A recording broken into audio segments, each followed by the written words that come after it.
Dahil nga po palyado ang makina nito, ibinaba na po natin ang cylinder head. Ngayon, dito na natin malalaman kung ano pong pinagmulan kung bakit siya palyado. At dito malalaman na po natin ang kanyang sira.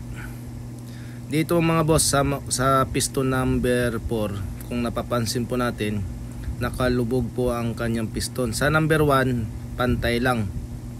So hindi po siya pantay mga boss. Dapat pantay po dapat to sa piston number 1 kapag wala po itong problema.